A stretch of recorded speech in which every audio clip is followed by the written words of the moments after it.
This is Newsroom. Hello and welcome from Johannesburg in South Africa. I'm Tabile Ngwato standing in for Eben Jansen. This show is live and broadcast from our studios in Auckland Park. We're also streaming live on YouTube with the entire show available on our YouTube channel. We look at the controversial Burundi election that took place yesterday. Stephen Johnson is joining us in the studio in just a bit. The country's tourism industry has and will soon be paying a hefty price for it. And we take a look at the closing of a refugee camp in Chatsworth, Durban. According to the World Health Organization, 15% of South Africa's population have a drug problem, costing South Africa over 20 billion rands every year. But first, here's a look at the day's news from Anine Domel.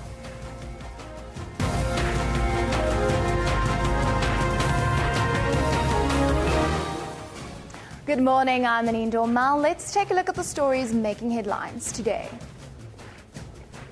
Eskom is considering submitting a new application for a tariff hike.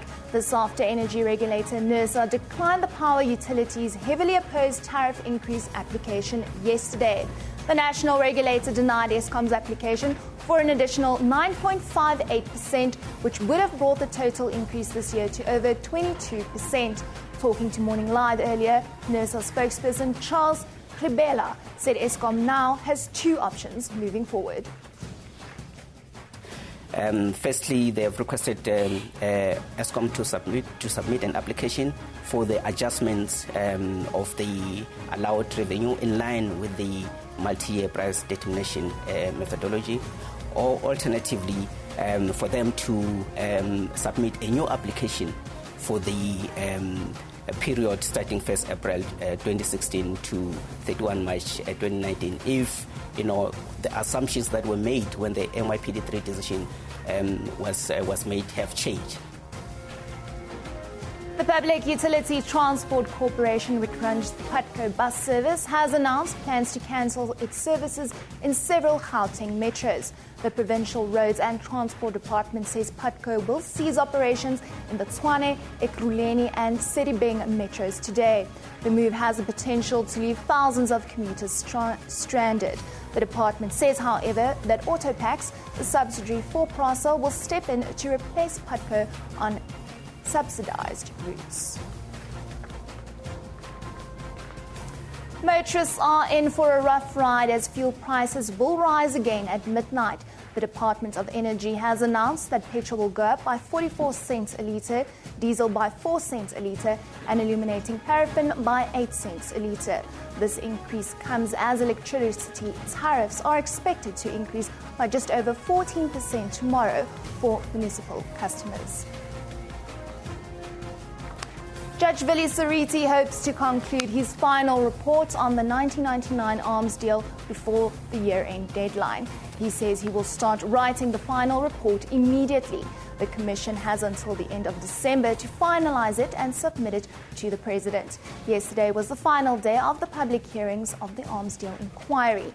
President Jacob Zuma appointed the Commission in 2011 to investigate alleged corruption in the multi-billion rand arms deal.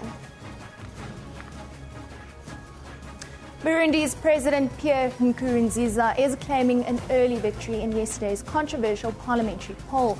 The election went ahead after a night of gunfire and weeks of violent protests against Nkurunziza's bid for a third term in office. The government ignored calls by the United Nations and the African Union to postpone the vote, and the opposition boycotted it. Voting appeared slow, but the government claimed that it was going well. The European Union yesterday threatened to withhold more funds following the decision to go ahead with the election. It took place without African Union observers after the AU withdrew them, saying it did not believe that voting would be fair. And in Greece, today is D-Day or Default Day. The country owes the IMF 1.6 billion euros, and after talks with the creditors broke down, Greece has no hope of paying.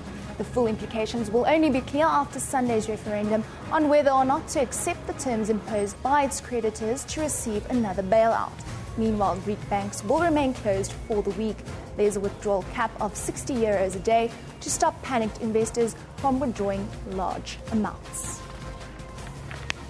Well, remember, you can find all of those stories on our Newsroom Facebook page. Just search for Newsroom. You can also follow us on Twitter at SABC Newsroom.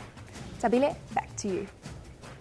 Thanks, Anine. We're staying with Burundi, where parliamentary elections went ahead despite calls by the United Nations and the African Union for the polls to be delayed. The Burundian government insists that the situation was stable enough for voting to go ahead.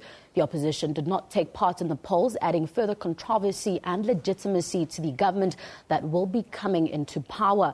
The country has been in turmoil since President Pierre Nkurunziza announced his bid for a third term in office. Nkurunziza's opponents say his decision to stand again violates the constitution as well as a peace deal that ended a civil war in 2005. Dozens, including an opposition leader, have been killed in months of unrest, and the United Nations Refugee Agency says 127,000 have fled the country. Analyst and researcher from Good Governance Africa, Stephen Johnson, joins us now in studio to talk about the implications of Burundi going ahead with the polls. Thanks for joining me, Stephen. Pleasure. Thanks for having me. Now, Stephen, I've just mentioned now that Burundi decided to forge ahead with these elections. Now, let's look at what the implications of this move is. Well, it's a parliamentary election, so it's the National Assembly getting voted in now.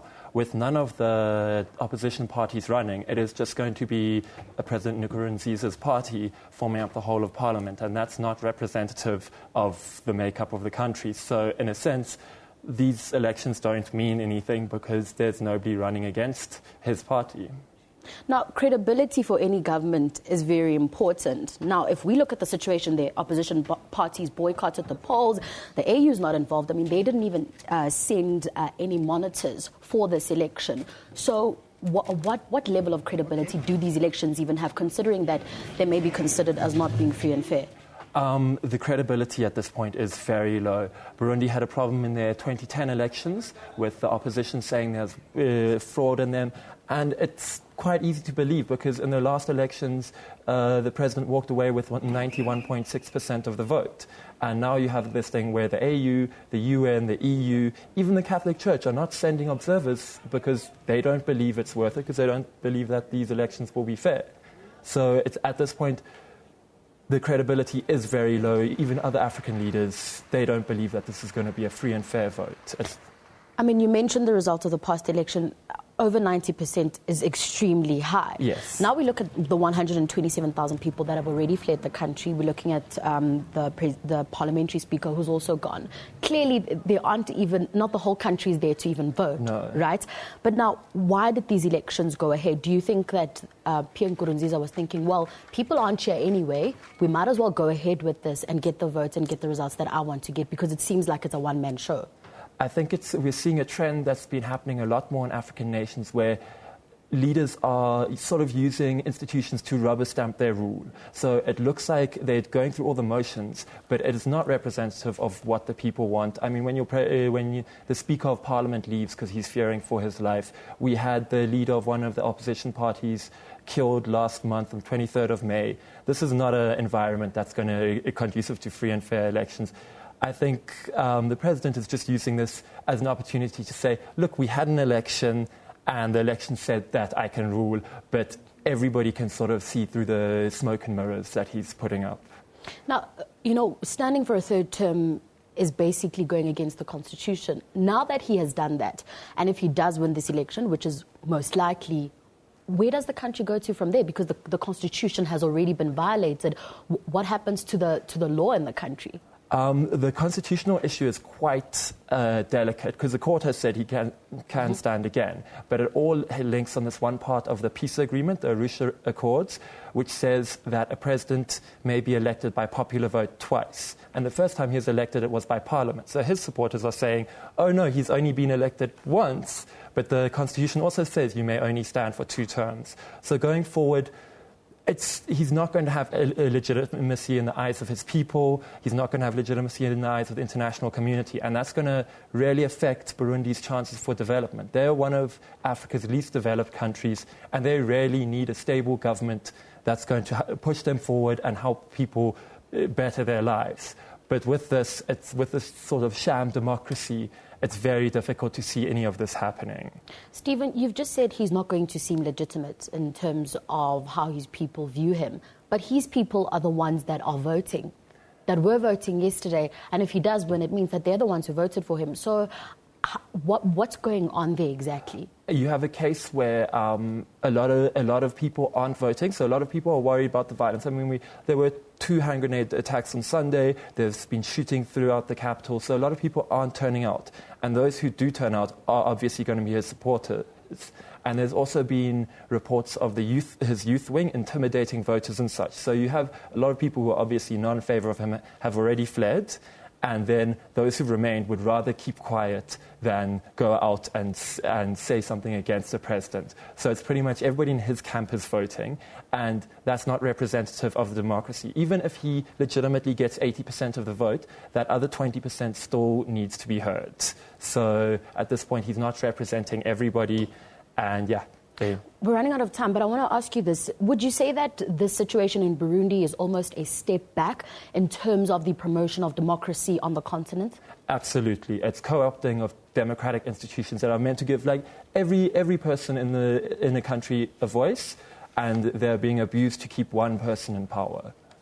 Thank you so much for joining us. It's a pleasure. Thank you for having me. That was Stephen Johnson joining us to just give us a wrap-up of what's been happening in Burundi just after the elections took place yesterday. Now, we'll be recapping the news-making headlines. Burundi's controversial parliamentary election went ahead yesterday after a night of gunfire and weeks of violent protest against President Pierre Nkurunziza's bid for a third term in office. The president ignored calls by the United Nations and the African Union to postpone the vote, and the opposition boycotted it. Voting appeared slow, but the government claimed that it was going well. The European Union, which is a major donor to Burundi, yesterday threatened to withhold more funds following the decision to go ahead with the election. It took place without African Union observers after the AU withdrew them, saying it did not believe that the voting would be fair. Burundi has been in turmoil since April, when President Pierre Nkurunziza said he would seek a third term, triggering weeks of protests and an abortive military coup last month. And now it's going ahead with legislative elections despite concerns from the AU and the EU. As the AU, we were planning to send long-term observers, but we can't now. We cannot, because the environment is not conducive for an election. Burundi has decided to go ahead with elections, ignoring the AU's proposal put forward to postpone elections. The EU says this could lead to a suspension of its aid. Meanwhile, voting was delayed by about 30 minutes as voters lined up outside polling stations in Bujumbura. The radio also reported longer delays in rural areas. I want those we are electing to serve community and the deputies. I would like them to give us peace and lead the country positively. The atmosphere remains tense and gunfire could be heard in some parts of the country this morning. This despite heavy security deployment. Nkurunziza's opponents say the incumbent leader was violating the constitution by seeking a third term. But Nkurunziza cites a court ruling that he can run and has refused to back down. Burundi's presidential elections are scheduled for the 15th of July. Lehana Tsotetsi, SABC News. Staying with our top story this hour, voting in a parliamentary election began in Burundi yesterday, the first in a series of polls whose credibility has been undermined by weeks of violent protests sparked by President Pierre Nkurunziza's decision to seek a third term. Now let's take a look at what you had to say on Twitter. Jeffrey says the Burundi crisis clearly shows again that the AU needs a binding resolution on constitutional changes and violations for its member states. Pulbert says, so the Burundi elections isn't an organized process after all. Question, why should it be allowed to proceed? Kolonda says Nkurunziza knows very well Bujumbura is a lost city and he chooses to concentrate in rural areas where he's enjoying some popularity. M. Kamanga says Burundi's president is claiming early victory in the country's controversial parliamentary poll. And Louis says Burundi elections 2 hours after the beginning of the vote, grenade explosion at Musaga, First Avenue, no casualties fortunately. Today's pick of the day comes from IRC International Rescue Com, captioned Burundi crisis. We're ramping up our emergency response in Tanzania and the DRC.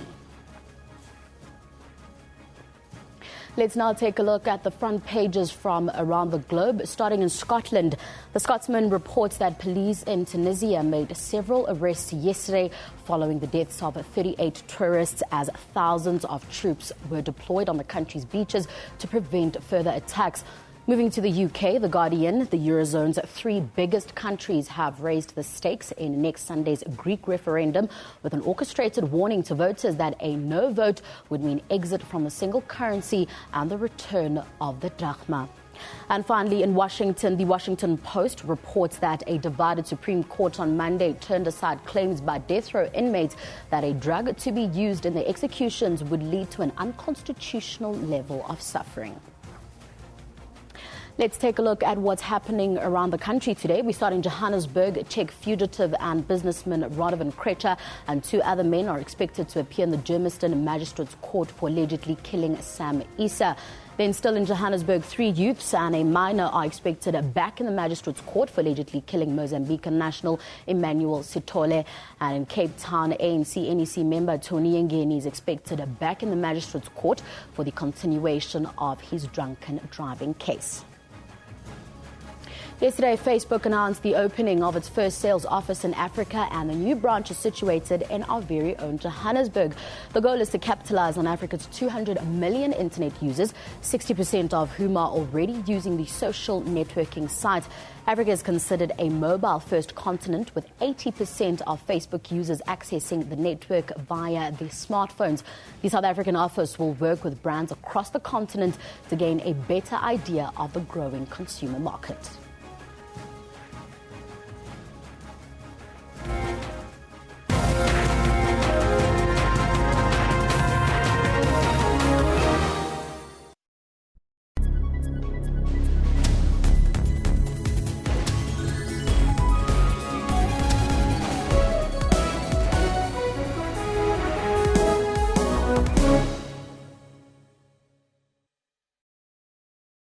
Oh, hi. Just brushing up on my party. We are going to make it number 12. Official. Let me teach you a quick word. Yeah. Kwaitosta. A woman who has mastered the art of dancing in high heels. Yeah. It's up and flick, huh? Up and flick. Help make Party South Africa's 12th official language. Sign the petition today. Okay. Selfie? No. We kick off this week's show by seeing how Kenyans are paying tribute to the victims, as well as not only how they've coped, but how they returned stronger after the attacks. Last year, images of the 4-day Westgate Mall attack saturated front pages. In the Democratic Republic of Congo, artists have assembled to celebrate the peace this war-torn country has not had in a long time. No conflict that can't be solved without a conversation. The Journal, every Saturday at 1:30 on SABC News.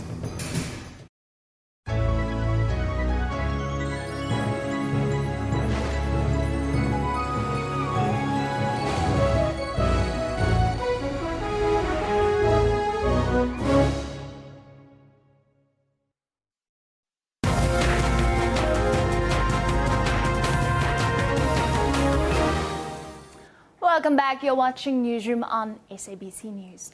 Now, as tomorrow marks 1 month since South Africa's new visa rules came into effect, the tourism industry has and will be paying a hefty price for it.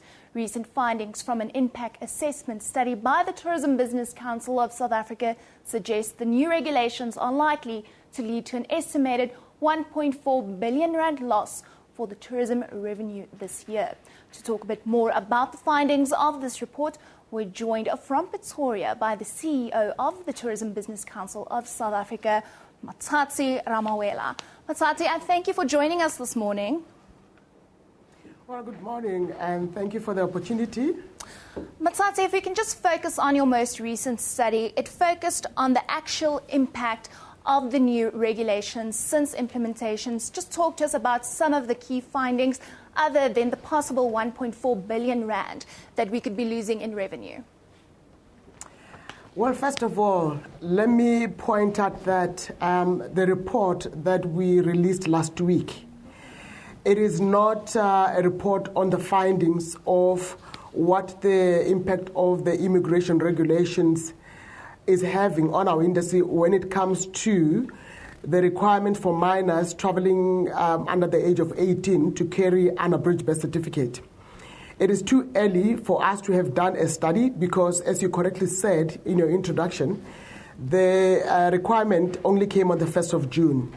What that report refers to, it's the other regulations which requires citizens coming from countries requiring visas to come to South Africa to appear in person at a South African foreign mission or representative in their country of origin to give in their what we call biometric data, which is normally your fingerprint or your iris. So that's what that report is about, and in details in that regard. And so what the report says, exactly what you said, is that we have shown that South Africa has lost arrivals coming out of our key emerging markets and our key growth market of China and India. As you know, that China is one of those countries whose citizens requires visas to be able to come to South Africa. When it comes to the minors who are under 18 who are required to travel with an unabridged birth certificate, what you are seeing in the report is an estimation, because we know what the figures are currently of children or minors coming to South Africa.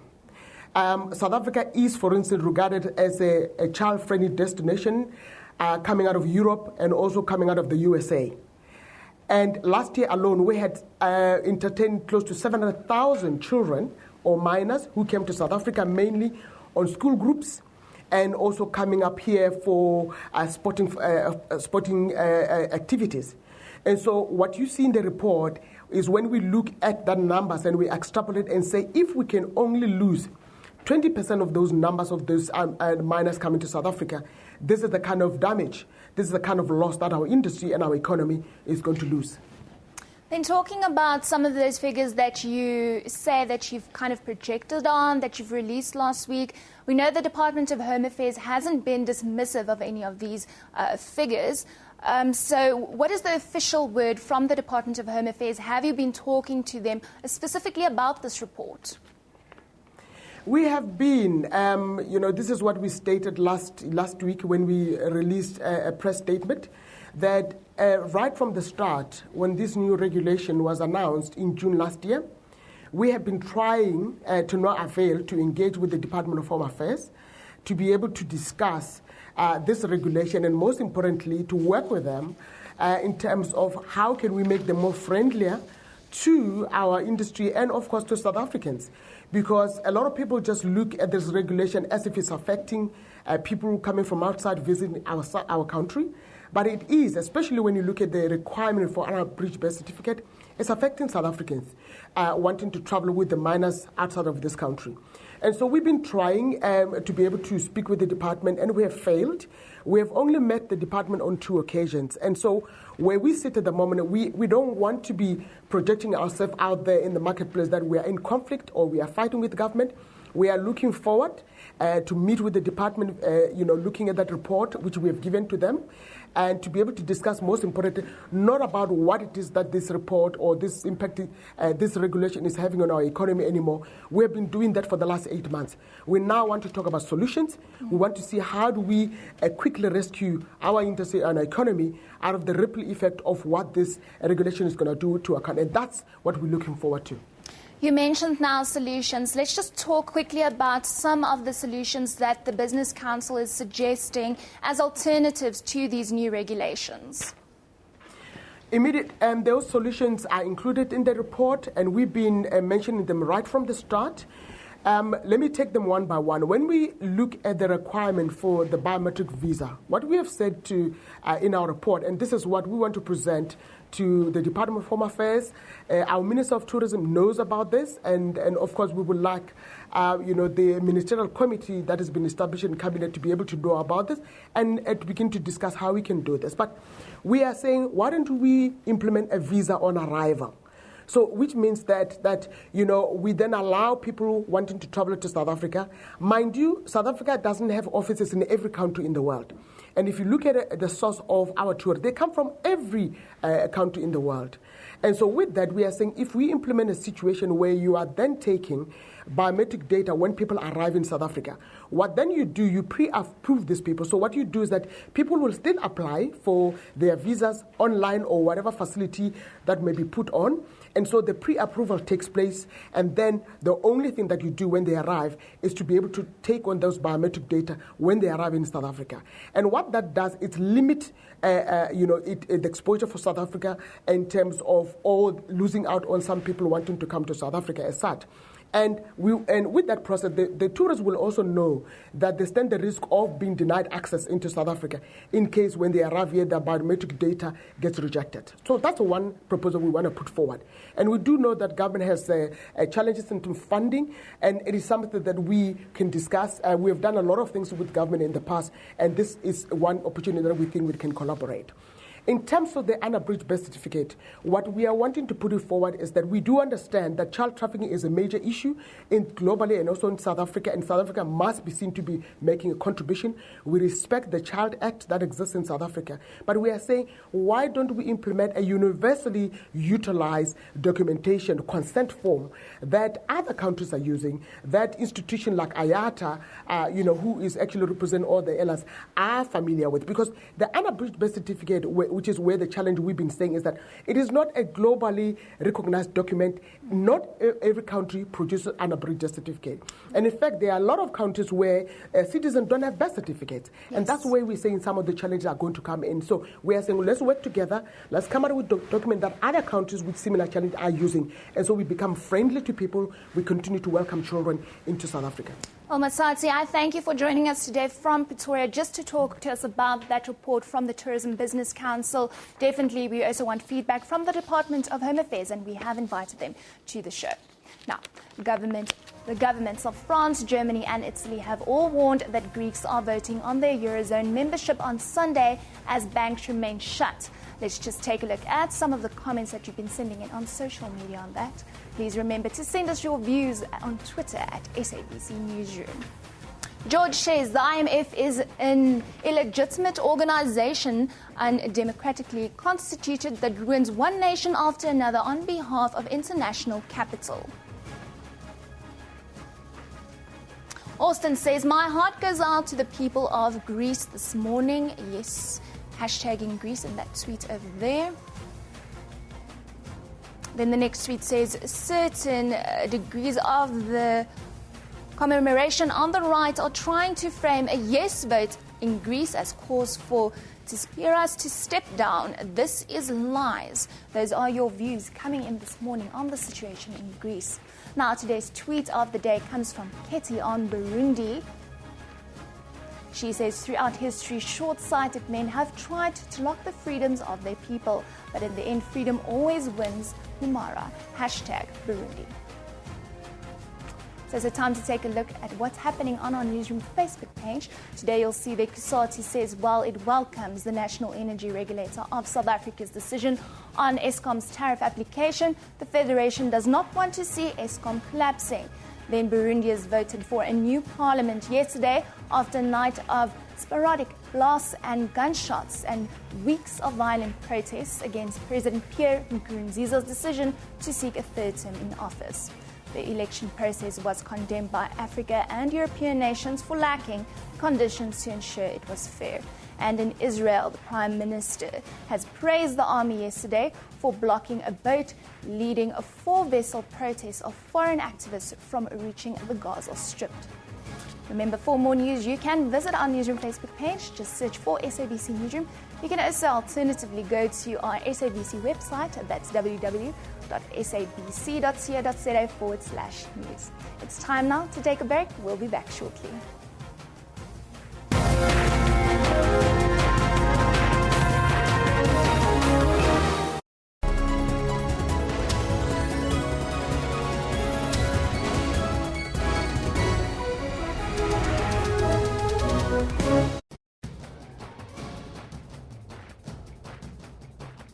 Why, in the 21 years of democracy, the issue of dialogue around this symbol is still being envisaged? Conversation does not replace the actual transformation.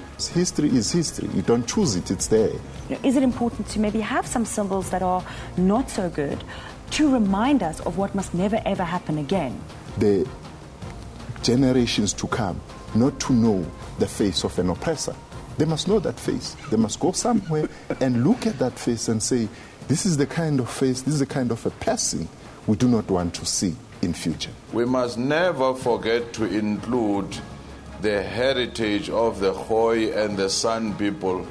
They are foremost indigenous people in this country, which is the Khoi and the San. That's why Clay of the coat of arms. I've been trying to pronounce that for years. That's Rights and Recourse, Sundays 2 p.m. on SABC News.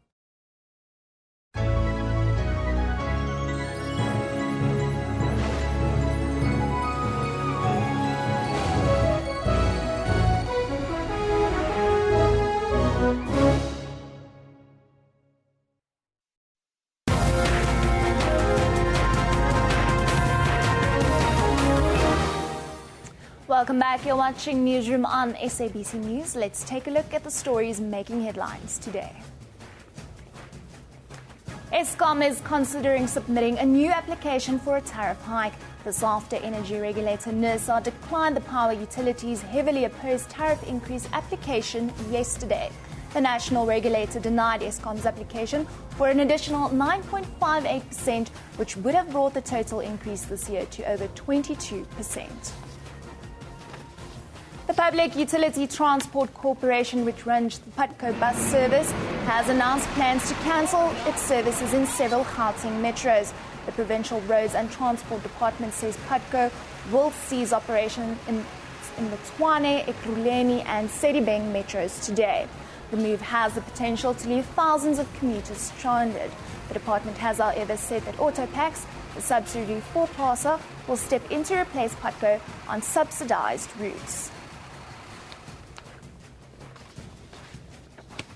And motorists can prepare for another fuel price increase at midnight. The Department of Energy has announced that petrol will go up by 44 cents a litre and diesel by 4 cents a litre. This increase comes as electricity tariffs are expected to increase by just over 14% tomorrow for municipal customers.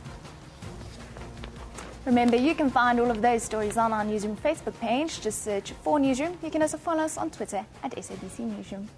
Tabile, over to you. Thanks, Anine. Starting with some shocking stats now. According to the World Health Organization, 15% of South Africa's population have a drug problem, costing South Africa over 20 billion rand every year. Easy access to high quality and relatively cheap drugs, coupled with high levels of unemployment and trauma, has led to a steady increase in the incidence of drug abuse and addiction in the country. Last week at the International Day Against Drug Abuse and Illicit Trafficking, government and its partners implemented a 5-year national drug master plan, which is a collective effort towards a South Africa that is free of drug abuse. From the South African Depression and Anxiety Group, we are joined by Senior Abuse Support Coordinator Lebo Khami. Thanks for joining us, Lebo. Thank you so much for having me. Lebo, how easy is it to access drugs in South Africa? Drugs are very easily accessible. If you can consider the fact that we now have drugs such as Nyaope, where people are able to use things such as your pool cleaners, your rat poison, things that are easily accessible that you can buy from a store. Drugs are very, very easily accessible, which is a very, very serious problem in the country because you have your substances such as dacha that are very prevalent. You have substances such as alcohol, which is a legal drug that people are abusing. So drugs are very easily accessible. Now, looking at these stats, I was very shocked that 15% of the population is abusing some form of drugs. Now, in terms of these stats, did the survey look at prescription drugs? Because there's a lot of people who take prescription drugs. Do they fall under people who may be abusing drugs? Substances in general, we will categorize them with your legal and your illegal. Like I mentioned, alcohol is a legal drug.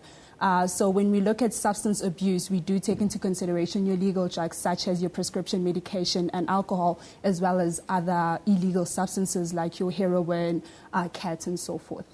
Now, drugs like heroin and meth have been around for a while.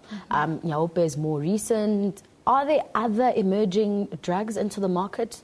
What's new? In terms of drugs, there are always emerging drugs. There is the one, I think it's crocodile, that I've heard of recently, and they call it the zombie drug. It's very... What's in the drug? It's a mixture of, it's your opiates, the mixture of your heroin.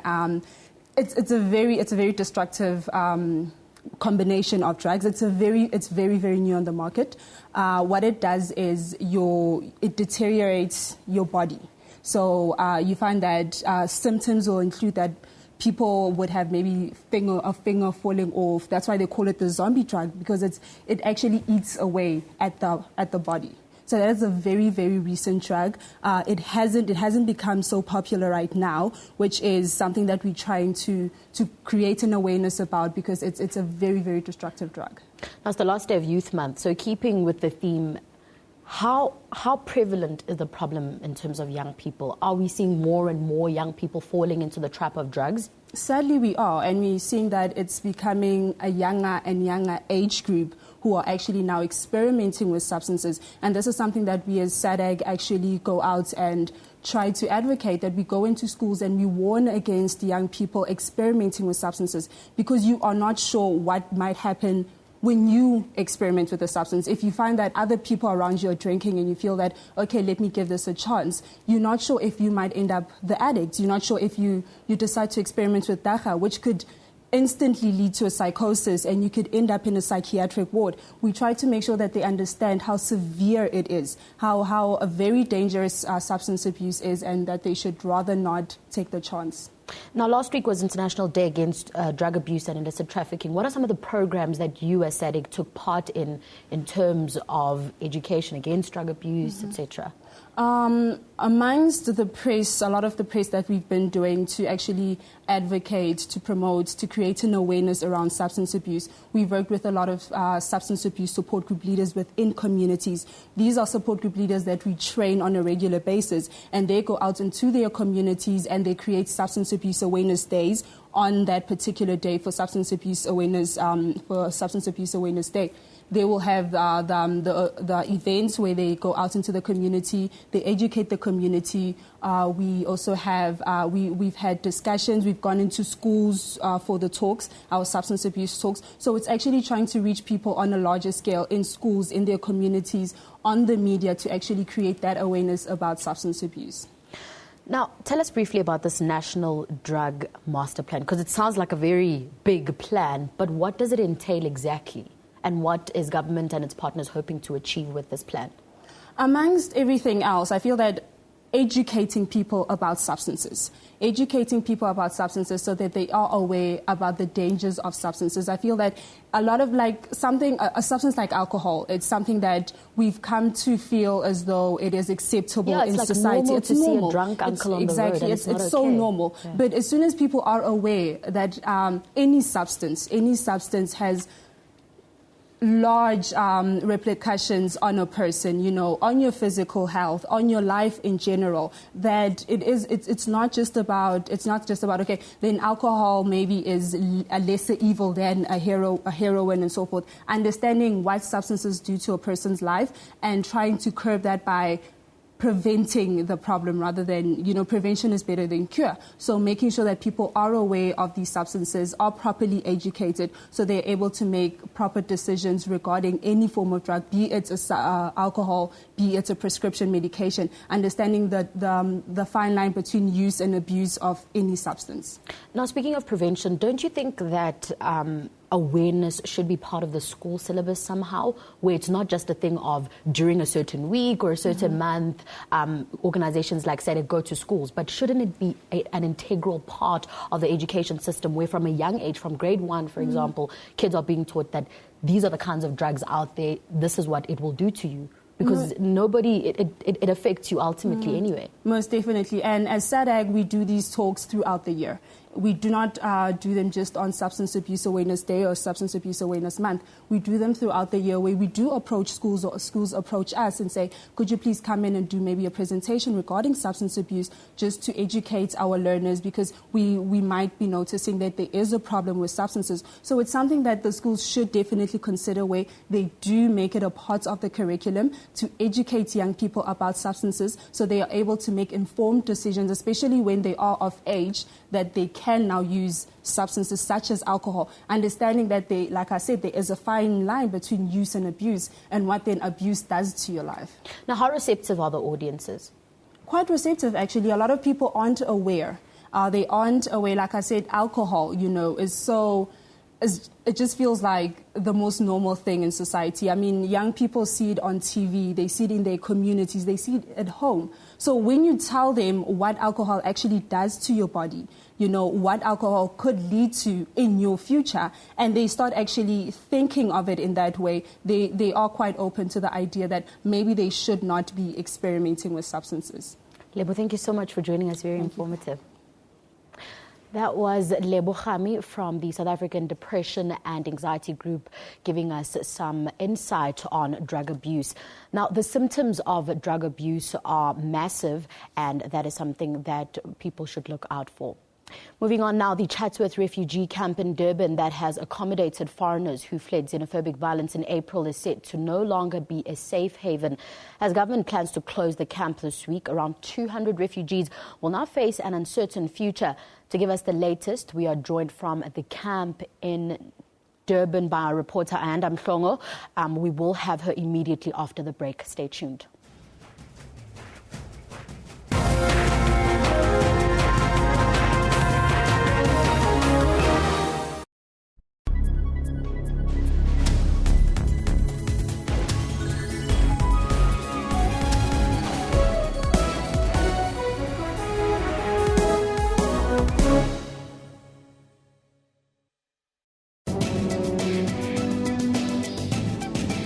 Everybody wants to look like Superman, and unfortunately nothing in a bottle, nothing in a capsule form will give you muscle.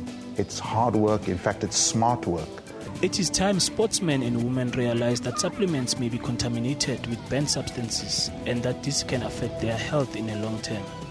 The only way a supplement can be regarded as safe from banned substances is if the entire supplement batch is tested and cleared by an accredited anti-doping laboratory.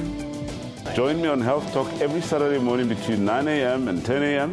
as we unpack current health stories.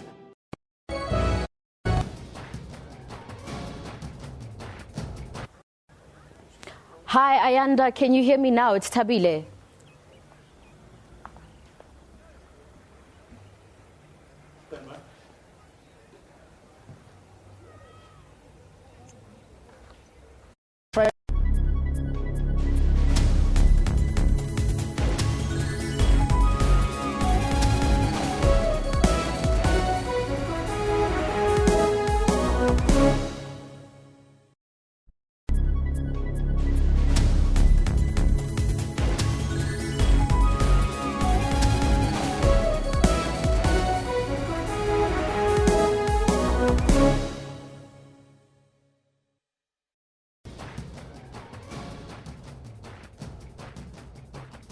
Why, in the 21 years of democracy, the issue of dialogue around this symbol is still being envisaged? Conversation does not replace the actual transformation. History is history. You don't choose it, it's there.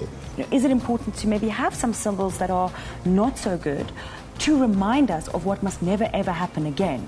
The generations to come not to know the face of an oppressor. They must know that face. They must go somewhere and look at that face and say, this is the kind of face, this is the kind of a person we do not want to see. in future. We must never forget to include the heritage of the Khoi and the San people. They are foremost indigenous people in this country, which is the Khoi and the San. That's why Kle of the coat of arms. I've been trying to pronounce that for years. That's Rights and Recourse, Sundays 2 p.m. on SABC News.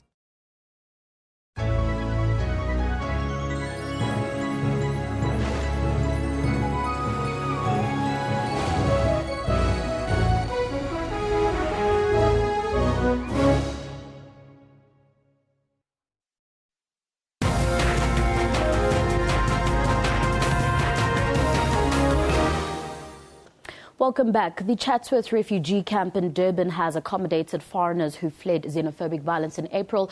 Is set to no longer be a safe haven.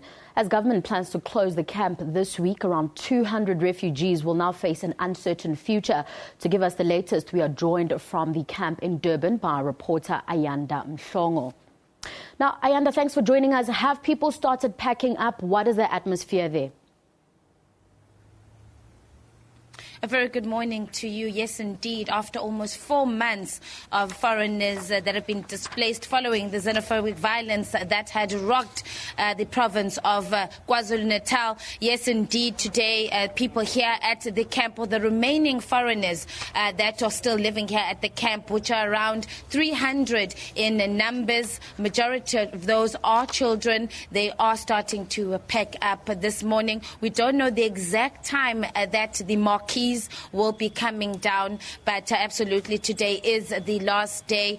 Inside they are gathering their belongings and packing them together. We did speak to some of those living here at the camp earlier on, and they did say that they are sad to go because they're not too 100% sure of what they will face when they leave the camp and go back to the communities. Obviously, we have been reporting as well that the reintegration efforts, or the processes to try and reintegrate foreign nationals back into the communities, they have been ongoing. In some areas, absolutely, locals have welcomed foreigners with open arms, saying that they are ready for them to return to their communities. But some living here saying in the areas in which they fled, they are not yet sure whether or not they will be accepted back into those communities. You will remember, of course, that many, when they fled, their homes were destroyed, were satellite, etc. So they're going back into the unknown. As such, they still need to go back and rebuild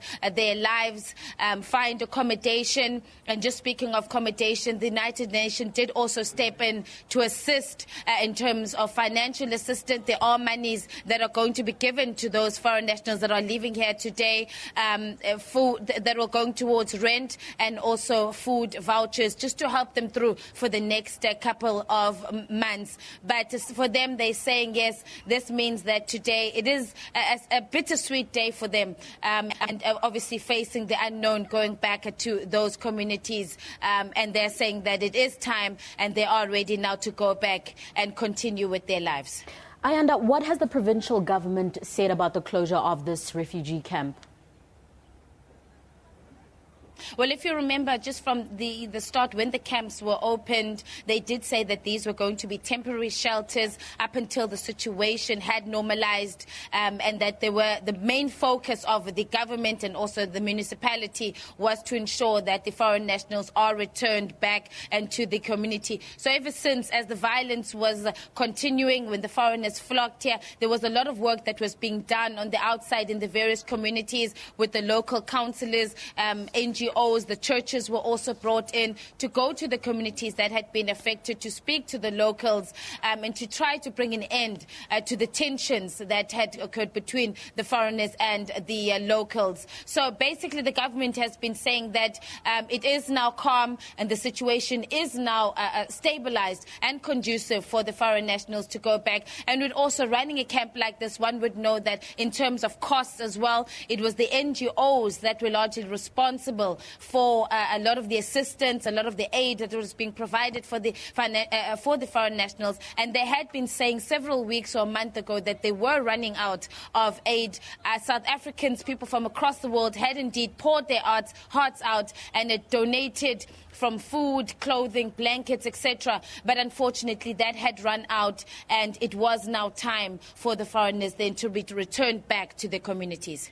Ayanda, just finally, quickly, there was a decision to turn down the refugee status applications of some of the foreign nationals from Burundi. What happens to them considering the volatile situation in their country? I beg your pardon, can you just repeat the question? I was saying, what is going to happen to the Burundi nationals whose applications were turned down? Are they going to be returned home considering the volatile situation there? Yes, that is an interesting question. There are, in fact, a large number of Burundi nationals living here. And just speaking to them, what they have said is that they cannot go back home due to the situation that is currently taking place there, the conflict back in their home country. Some of them, have been working with Home Affairs and Immigration. They do now have papers. We just know that last week, in fact, we had Operation Fiela, which has been done across the country. And there were some DRC nationals and those from Burundi that were found to not have papers. They were then taken, and the immigration did say that in efforts they were then going to be returned back to their countries. But the rest that are still here are saying that they do have temporary papers so that they can stay in the country temporarily, and they are going to then go back to the communities while they are trying to get papers so that they can stay longer, in terms of them being asylum seekers here in the province of KwaZulu-Natal. We'll have to leave it there. Thank you very much, Ayanda. That was our reporter, Ayanda Mhlongo, giving us the latest from Chatsworth in Durban. Now, the Department of Energy announced that the price of petrol will go up by 44 cents a litre, diesel by 4 cents a litre, and illuminating paraffin by 8 cents a litre. Now, let's take a look at your comments. Please remember to send us your views on Twitter. At SABC Newsroom is our handle. Tsietsi says petrol price increases from midnight tonight. Petrol 93 octane up 44 cents, 95 octane up 41 cents ish. James says petrol price increase tonight, midnight up 44 cents. Diesel 4 cents increase. South Africa coastal, make sure you fill up before midnight. Shaky says, yay, Eskom got denied that tariff increase. Boo, petrol prices are going up.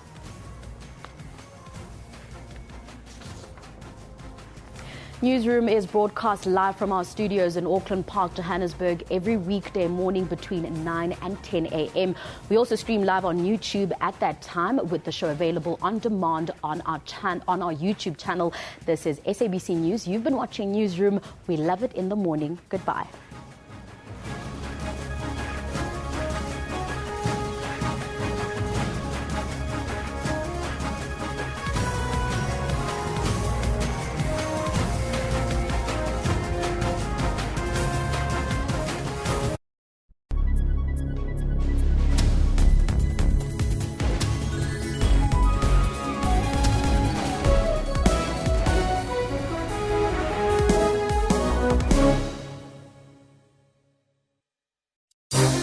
Interjections about the deployment of soldiers in townships provoke a war of words between the DA and the Minister of Defence. Who were the beneficiaries when the database remains incomplete? You have a bulk of your military veterans who are residing in your deep rural areas who do not have access to such health facilities. We would want the military veterans register, for instance, to be made a public document for the sake of public interest. A View from the House, weekdays, 2:30 p.m. CAT on SABC News. Sparks fly over Verwoerd. Let's now have a look at this. Now, Verwoerd, the comment yesterday in Judge, Mr. Sparks lived up to his name and caused quite a few sparks. It was quite shocking for me to hear him compare H.F. Verwoerd to Helen Zille in terms of her orator skills. Mugabe to compensate white farmers for land grab. I don't know if I'm justified to call it truth and reconciliation Mugabe style. Watch Media Monitor with me, Alicia Jali, Sundays at 9 a.m. only on the SABC News channel. Street culture is most definitely defined through one's individual style, be it through music, lifestyle, and fashion. Live Magazine has been in existence since 2010. It is a youth-run media channel covering a range of topics from fashion, politics. We need, and there's a huge gap in South Africa, skilled museum personnel, such as collections manager, restorers. That is a